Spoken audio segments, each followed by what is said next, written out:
They say silence is peaceful, but when the woods fall too quiet, you start to wonder if you're the only thing alive out there. My name's Ezra, and I don't scare easily. I've watched all the documentaries, read every subreddit. I know every true crime case that's ever trended, and a few that haven't. But nothing prepared me for what happened in Echo Pines. Because this one didn't make the news. It started with a Reddit post.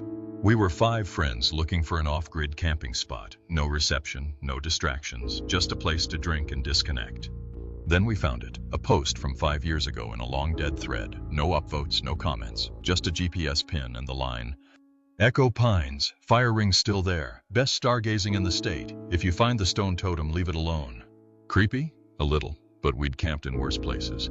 We packed up the Jeep that Friday, me, my girlfriend Tasha, our friends Luke and Serena, and my younger brother Milo, and hit the road. The deeper we got into the forest, the less it felt like we were driving through the woods, and more like the woods were closing around us. There were no signs, no maps, just instinct and signalless GPS. When we finally found the trailhead, it was nearly dusk. Someone had nailed old no trespassing signs to the trees, but they were sun-bleached and unreadable. We hiked 2 miles in before finding it. The fire ring, perfectly arranged, ash still inside, like someone had just used it. And next to it, a stack of stones, 8 of them, balanced impossibly tall, the totem. We all joked it looked like something from a Blair Witch knockoff, but Milo didn't laugh. He stared at it, quiet. That should have been the first sign. The first night was uneventful. We drank, we joked, we made a stupid TikTok, normal stuff, until around 3 a.m. I woke up, paralyzed, eyes open, but body locked. I've had sleep paralysis before, but this was different.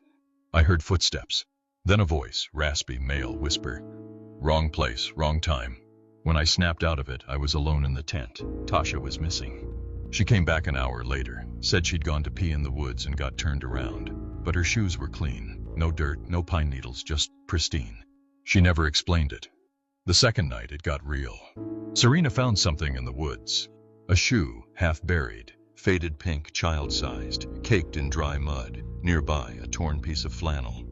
It could have been random, but something about it felt old. Luke, trying to be funny, wandered deeper and found something worse.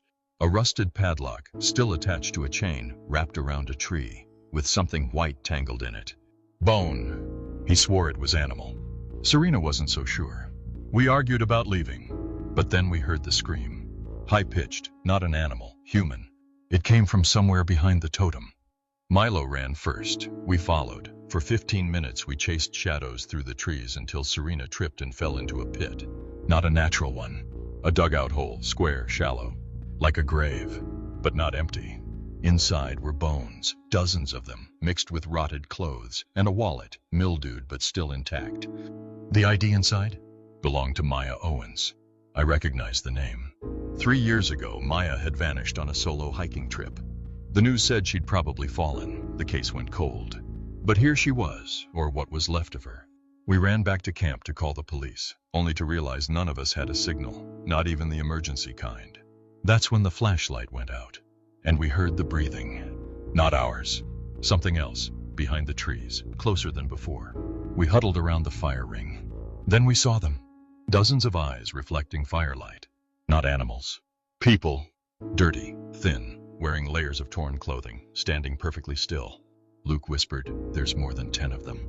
Milo corrected him. "There's 13. And then, as if on cue, they stepped back, vanished into the trees. We didn't sleep. At first light, we ran. But the forest didn't cooperate. Every trail looped back to camp. Every tree looked the same. The totem was always just ahead of us, like it was leading, or warning. Around noon, we heard a truck, an actual truck. We sprinted toward the sound and burst out of the trees onto a dirt road.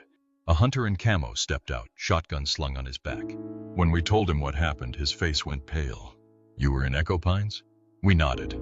"That's federal land. Got shut down after the Pinewood 5 went missing. That was, must have been 6 years ago. College kids, disappeared without a trace. All they found was their fire pit, still warm."